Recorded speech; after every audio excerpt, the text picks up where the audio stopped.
ಸ್ನೇಹಿತರೆ, ಡೈನೋಸರ್ಗಳ ಯುಗ ಹೇಗೆ ಸರ್ವನಾಶವಾಯಿತು ಈ ವಿಡಿಯೋದಲ್ಲಿ ತಿಳಿಸ್ತೀವಿ ಬನ್ನಿ. ಅದು ಡೈನೋಸರ್ಗಳ ಯುಗ. ದೀರ್ಘಕಾಲದವರೆಗೆ ಪ್ರಪಂಚದ ಶಾಶ್ವತ ಶಾಂತಿಯು ಡೈನೋಸರ್ಗಳು ಎಲ್ಲೆಡೆ ದೊಡ್ಡ ಸಂಖ್ಯೆಯಲ್ಲಿ ಹರಡಲು ಸಹಾಯ ಮಾಡಿತು.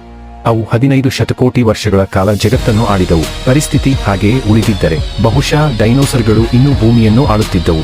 ಆದರೆ ಎಲ್ಲವೂ ಬದಲಾಗುವ ಕಾಲ ಬಂದಿತ್ತು. ಕೇವಲ ಒಂದು ದಿನದಲ್ಲಿ ಮೌಂಟ್ ಎವರೆಸ್ಟ್ ಅಂತಹ ಒಂದು ದೊಡ್ಡ ಕಲ್ಲು ಬಂದೂಕಿನ ಬುಲೆಟ್ಗಿಂತ 20 ಪಟ್ಟು ವೇಗವಾಗಿ ಭೂಮಿಗೆ ಅಪ್ಪಳಿಸಿತ್ತು.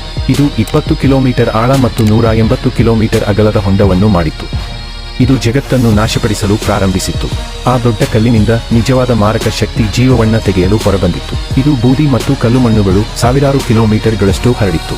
ಇದು ಇಡೀ ಜಗತ್ತನ್ನು ಸುತ್ತುವರೆದಿತ್ತು. ಮೋಡಗಳು ಸೂರ್ಯನ ಬೆಳಕನ್ನು ನಿಲ್ಲಿಸಿದವು. ಇದು ಬಹುತೇಕ ಎಲ್ಲಾ ಡೈನೋಸರ್ಗಳನ್ನು ಕೊಂದಿತು. ಈ ವಿನಾಶವು ಪ್ರಪಂಚದಾದ್ಯಂತ ನಡೆಯಿತು. ಹೆಚ್ಚಿನ ವಿಡಿಯೋಗಳಿಗಾಗಿ ಲೈಕ್ ಮತ್ತು ಸಬ್ಸ್ಕ್ರೈಬ್ ತಪ್ಪದೆ ಮಾಡಿ.